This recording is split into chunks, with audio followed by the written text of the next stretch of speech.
At 5:30 on December 17, 1944, Lieutenant Colonel David Perrin stood inside a frozen command post on the outskirts of Malmedy, Belgium, watching red grease pencil marks creep westward across a situation map.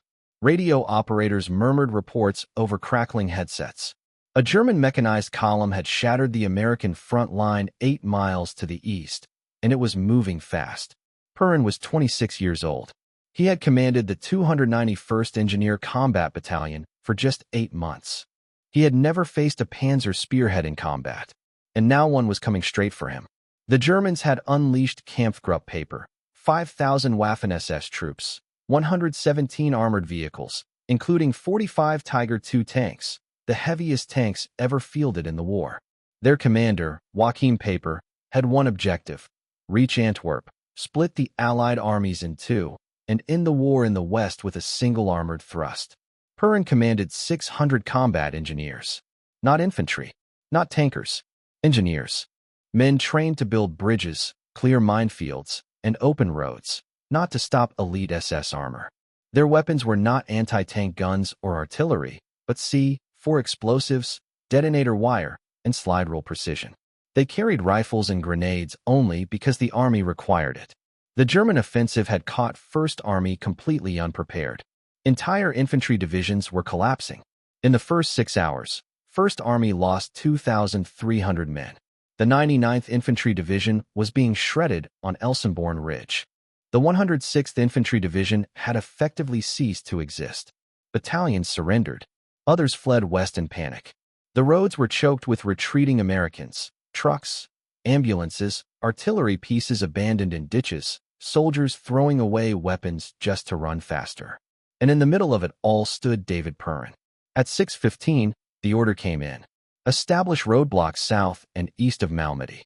Defend the town. Delay Kampfgruppe Peiper. No reinforcements available. No heavy weapons. That was it. No tanks. No artillery. Just 600 engineers and whatever explosives they could scrape together. Peiper was already ahead of schedule. He had captured Hansfeld at dawn, seized American fuel dumps, commandeered vehicles, and armed his men with captured weapons. His lead elements were racing west along narrow forest roads toward 3 critical river crossings: Habimont, Troisponts, and Stavelot.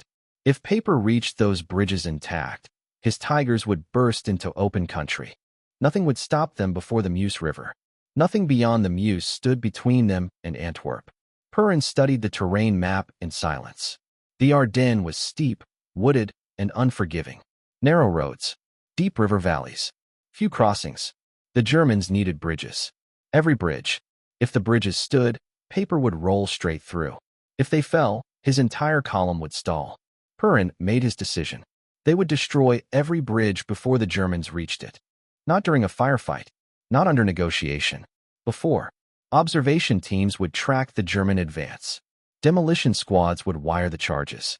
They would wait until the last possible second, then blow the spans out from under the advancing tanks. It was a near-suicidal plan. Engineers working on exposed bridges were easy targets. One mistake in timing, and the Germans would seize the crossing intact. 1 second too long, and Tiger tanks would be firing point-blank at men standing on detonator wires. Other officers protested. Some called it reckless.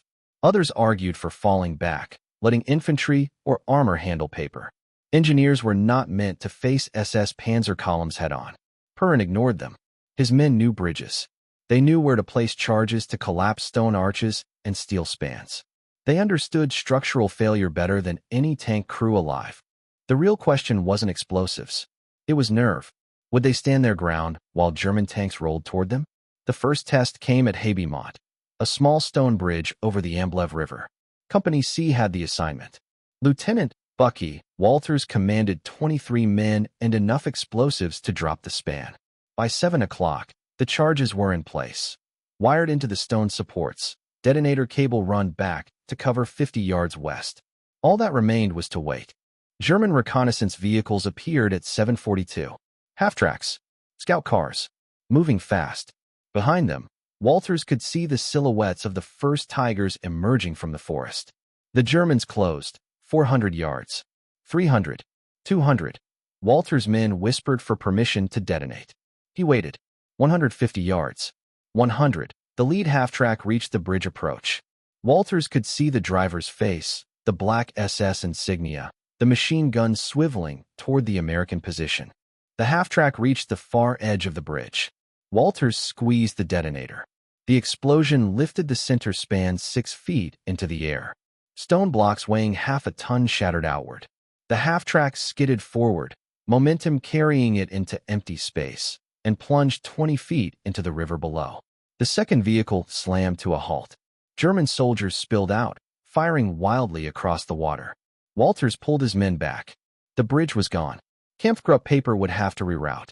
30 minutes. Maybe an hour. It wasn't much, but in the Ardennes, minutes were lives. Peiper turned south toward Troisponts. 2 bridges. Both vital. The town was held by 12 engineers. 1 squad. No heavy weapons. No anti-tank guns. Perrin knew this was the critical moment. He radioed Sergeant Robert Billington with a single order.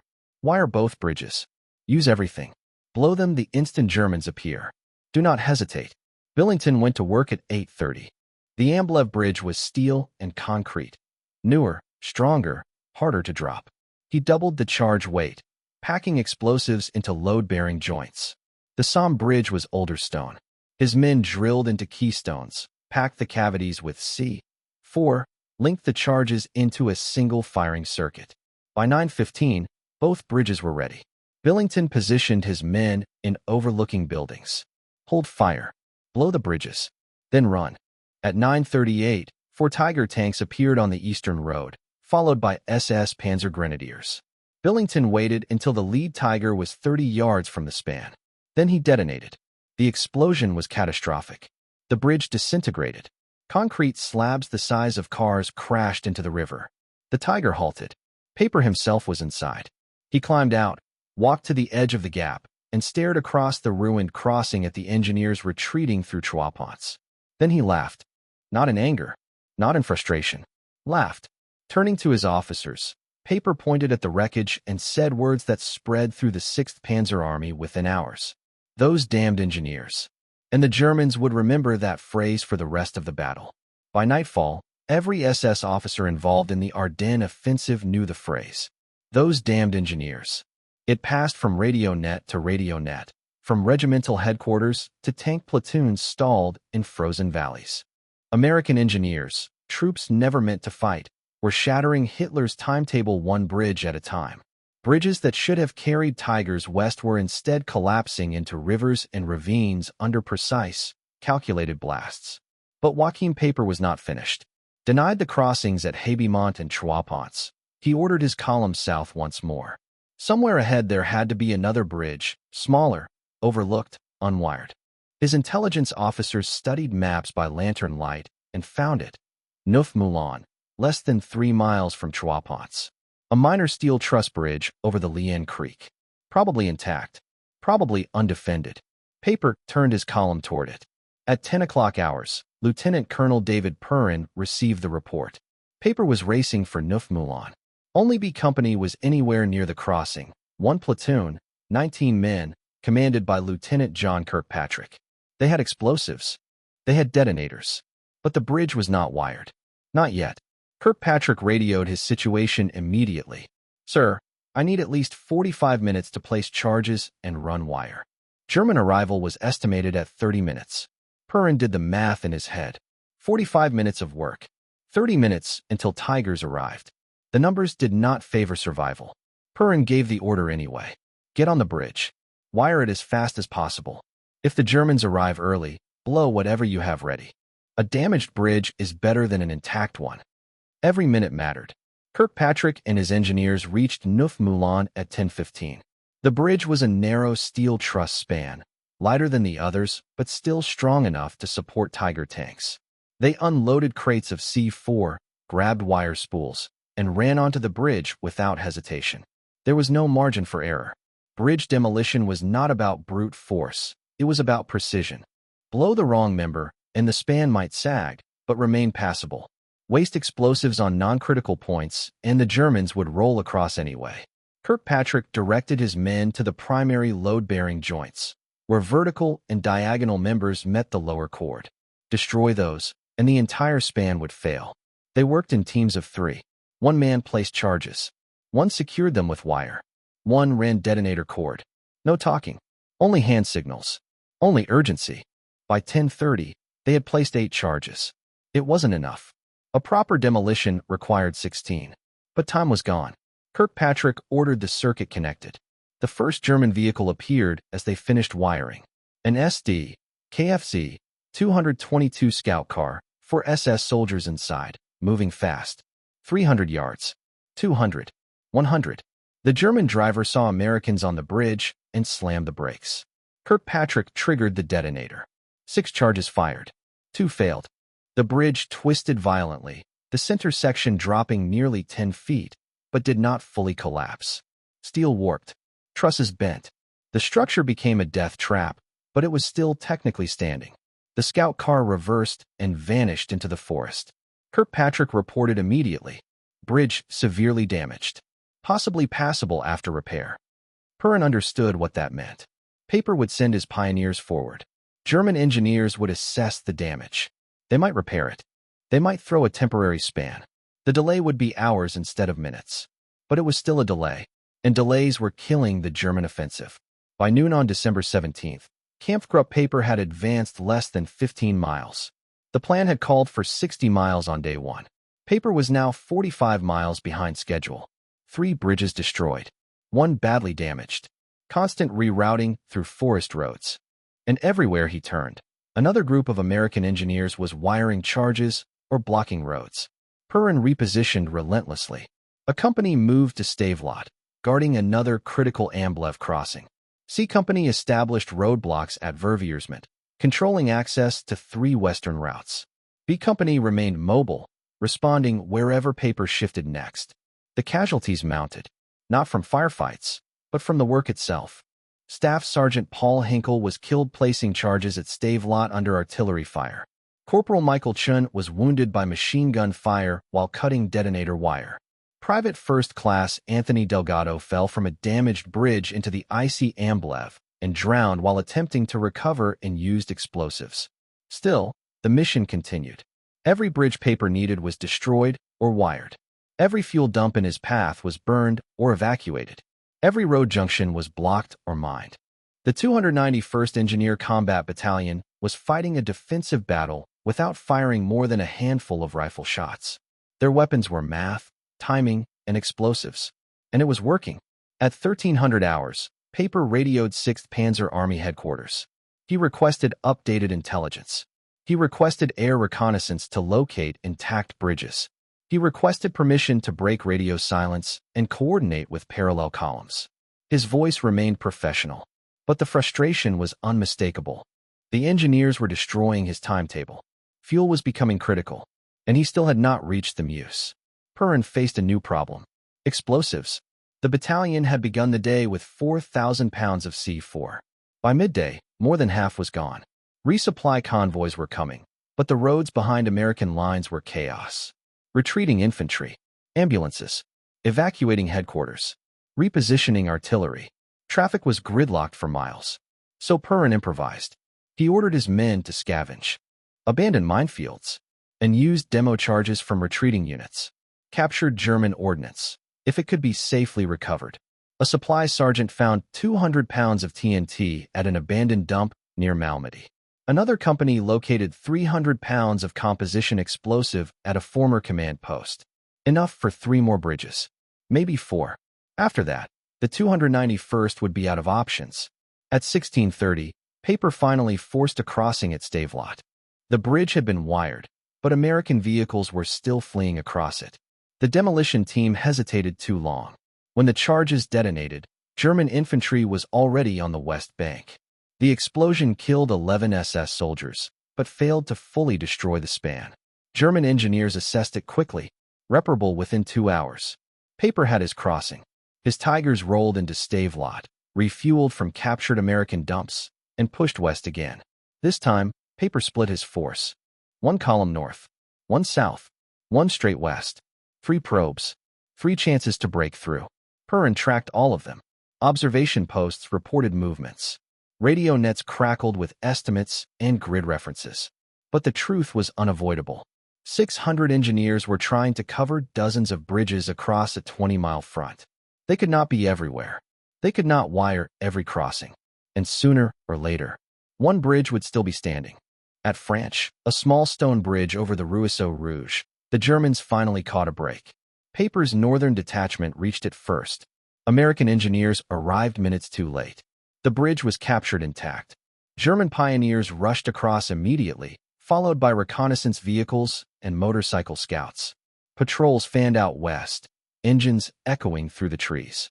Within 30 minutes, the Germans advanced nearly 2 miles without opposition and radioed back a promising report. Route clear. No American resistance. But the route was not clear. It was mined. Lieutenant Colonel David Perrin had anticipated this moment. Throughout the night and early morning, his engineers had been planting defensive minefields along every likely axis of German advance. Road junctions, narrow forest passages, culverts where tanks were forced to funnel into tight formations. At 1,700 hours, the first mine detonated. A Tiger struck the second 3 minutes later. Both vehicles were disabled instantly, blocking the narrow road and trapping everything behind them. The explosions echoed through the forest like thunder. Smoke filled the trees. German crews scrambled out under fire, realizing too late that even an intact bridge meant nothing if the road beyond was a death trap. Peiper's northern thrust stalled. The southern detachment fared no better.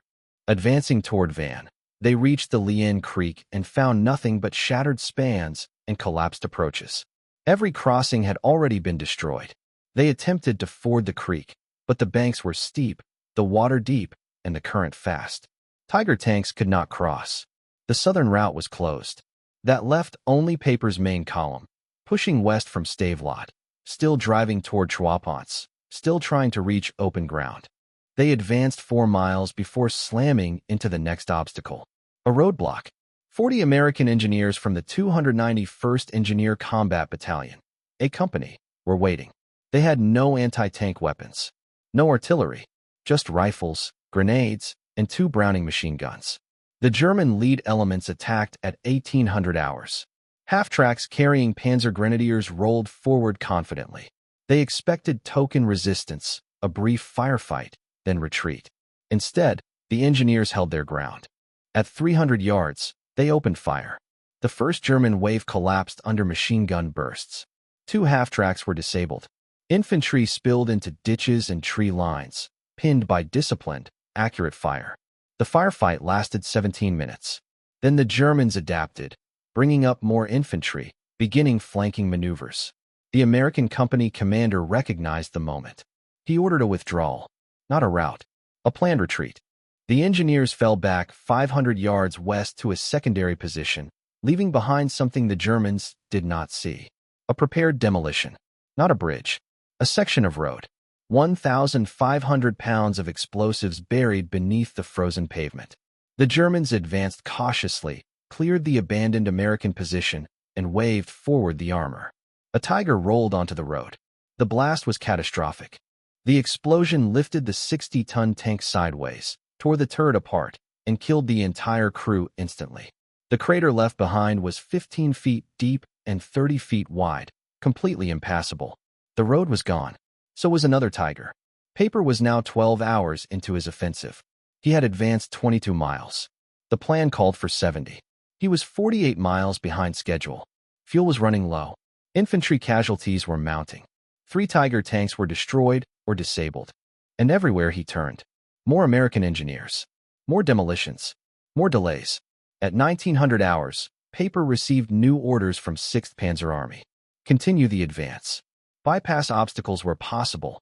Maintain momentum. Reach the Meuse within 24 hours. The entire northern offensive depended on Kampfgruppe Peiper breaking through. But momentum was gone. Peiper ordered a halt. His men were exhausted. Nearly 20 hours of continuous movement, interrupted by firefights, demolitions, and detours. They needed fuel. They needed rest. They needed time. The Germans dug in around Stavelot, posted guards, established command posts, and assumed the Americans would pull back under cover of darkness. They were wrong. Perrin used the night to prepare. While the Germans slept, the 291st Engineer Combat Battalion moved. Companies shifted positions silently. New bridges were wired. Additional minefields were laid. Observation posts were established overlooking every route Peiper might use at dawn. No lights, no engines, only whispered commands and careful hands setting explosives in frozen earth. The engineers ran on adrenaline, coffee, and exhaustion, knowing that thousands of American lives depended on them buying more time. At 2,200 hours, Perrin finally received relief.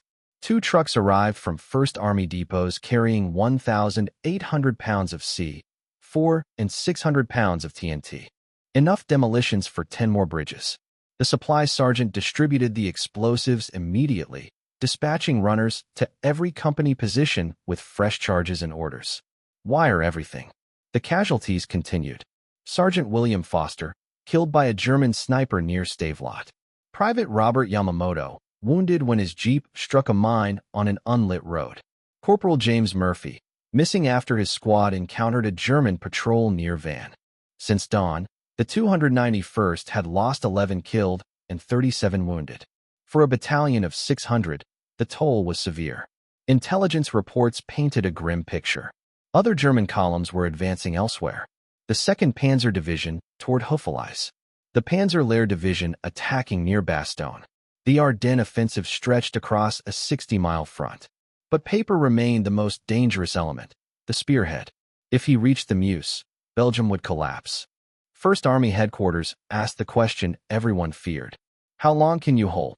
Perrin studied his maps, his explosives, his casualty lists. 3 days. Maybe 4, if luck held. After that, the 291st would have nothing left. At 0300 on December 18th, Peiper moved again. His column rolled out of Stavelot toward Ligneville, another small town, another bridge. Reconnaissance suggested the Americans might not have reached it in time. But a company of the 291st had arrived at midnight. Lieutenant Harold Parker commanded 28 engineers. They wired the bridge. Mined the approaches. Occupied buildings overlooking the crossing.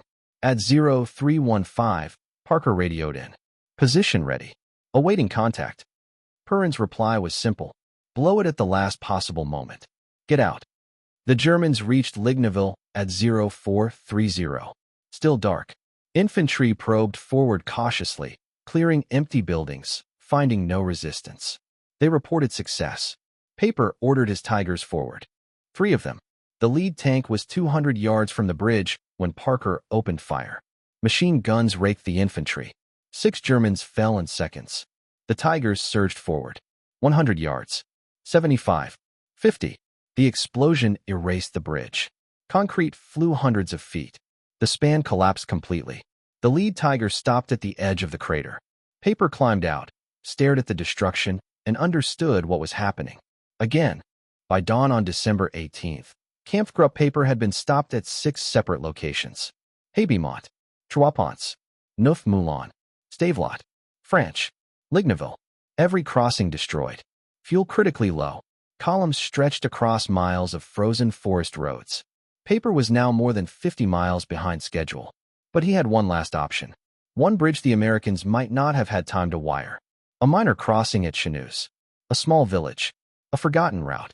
And if that bridge still stood, Peiper made one final gamble. He ordered his column to turn south again. One last sprint toward a bridge the Americans might not have reached in time. Chenus. A minor crossing. A narrow stone arch over the Amblev. A forgotten route. On German maps, it looked promising. Peiper believed speed could still save him. He was wrong. Lieutenant Colonel David Perrin had already anticipated Chenus. His intelligence section had mapped every possible crossing within 30 miles. Bridges, fords, culverts, even seasonal farm crossings.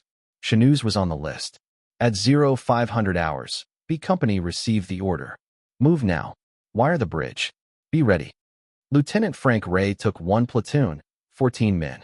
They loaded explosives into 2 jeeps and raced south through darkness.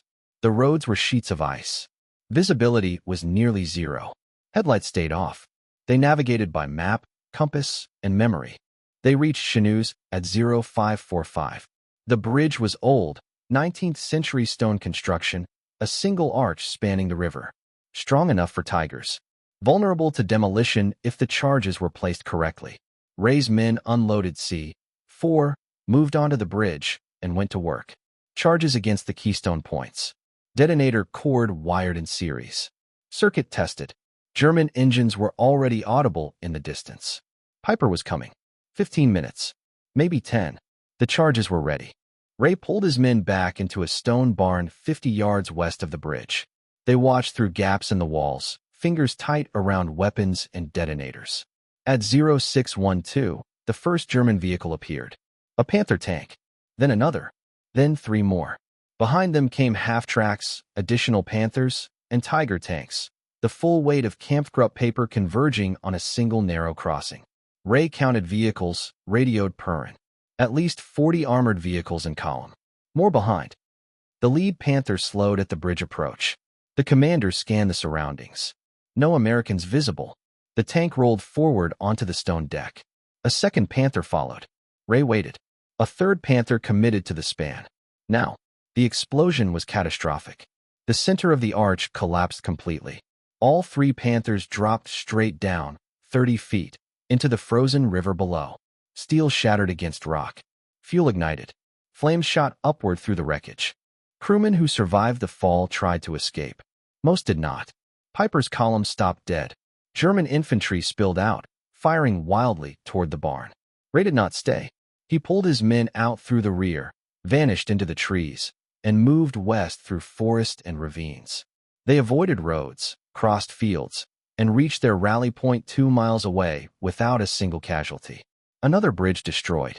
Another delay inflicted. By midday, December 18th, the reality was undeniable. Kampfgruppe Peiper was trapped. Fuel exhausted. Vehicles immobilized.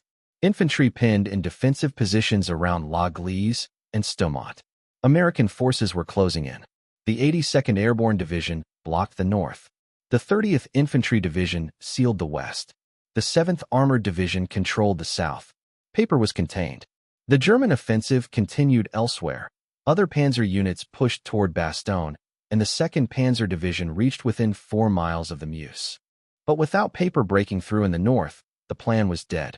The 6th Panzer Army stalled. The drive to Antwerp was impossible.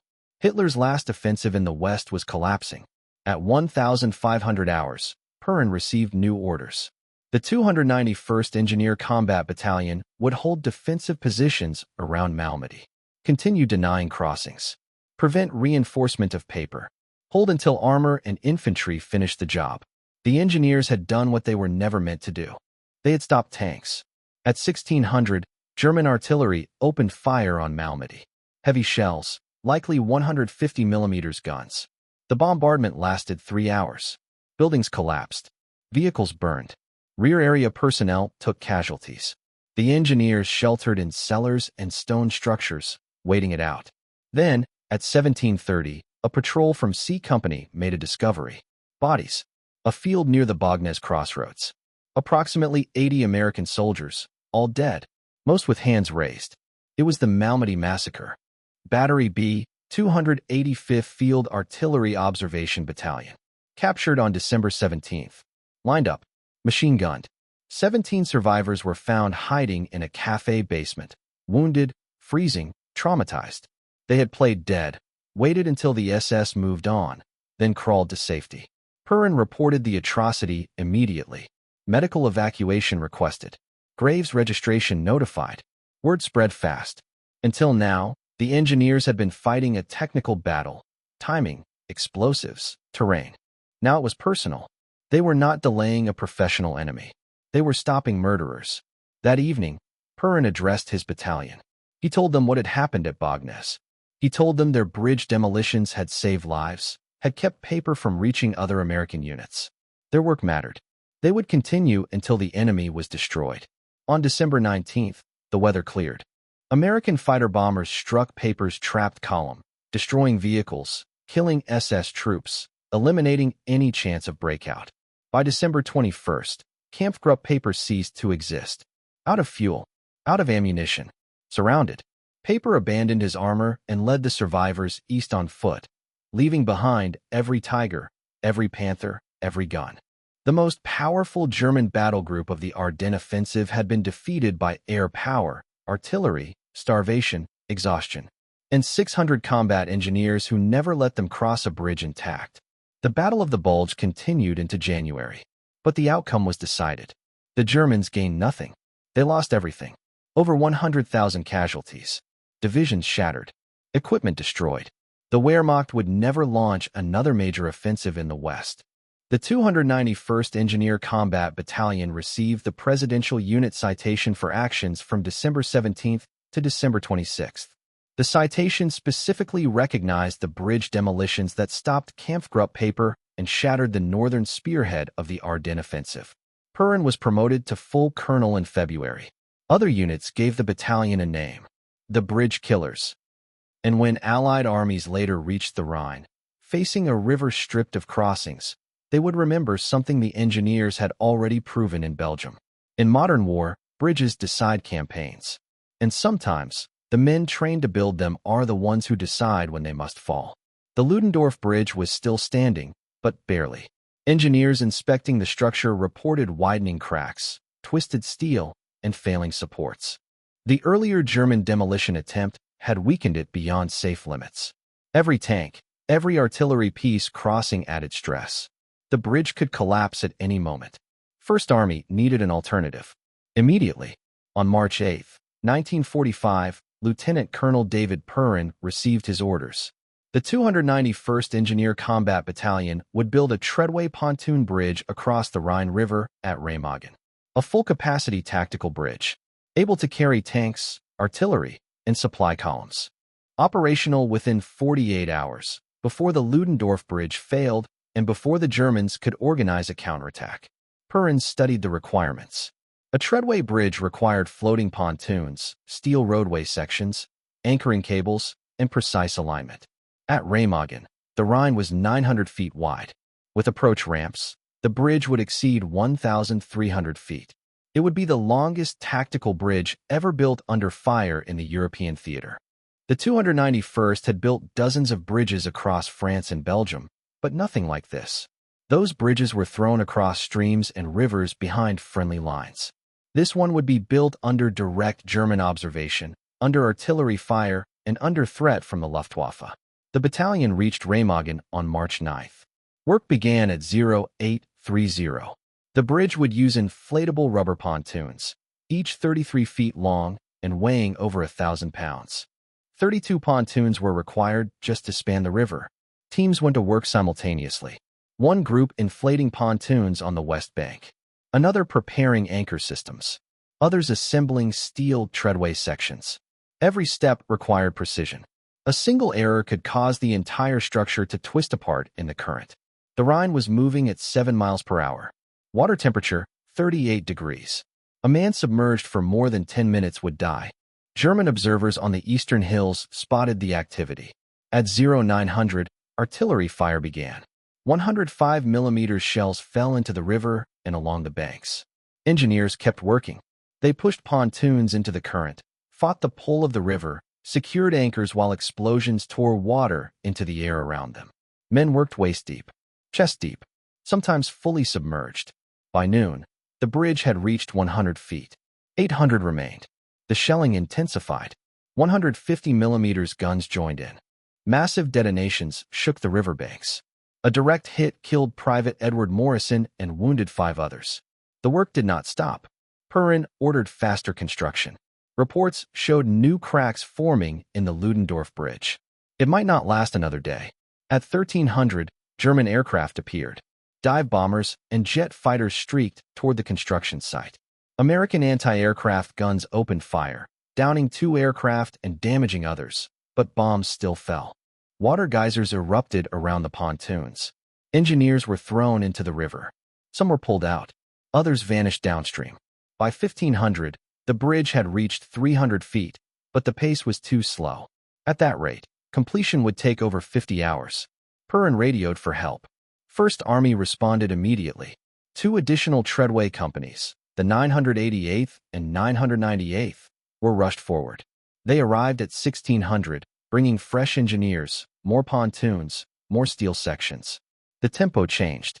Multiple teams worked at once, some assembling on the west bank, others pushing into mid-river, others preparing the eastern approaches. Construction speed doubled. German artillery fired throughout the night. Searchlights illuminated the river, turning the engineers into perfect targets, but also allowing work to continue in darkness. Perrin accepted the risk. Speed mattered more than safety now. At 0300 on March 10th, a German shell struck a cluster of assembled pontoons waiting on the west bank. The explosion destroyed 4 pontoons. 3 engineers from the 988th were killed. 11 more were wounded. The bridge was set back 2 hours. Perrin ordered replacement pontoons brought forward immediately. The work resumed. By dawn, the bridge stretched 700 feet across the Rhine. Only 200 feet remained, but they were the most dangerous. The eastern bank lay under direct German observation. Artillery could target the exact connection point. Every man working there was fully exposed. Lieutenant Harold Dawson volunteered to lead the final connection team. 15 engineers. They moved on to the exposed end at 0630. German shells fell almost immediately. Dawson's team worked through the barrage, positioning the final pontoons, securing anchor lines, locking steel sections into place. 3 men were wounded. None withdrew.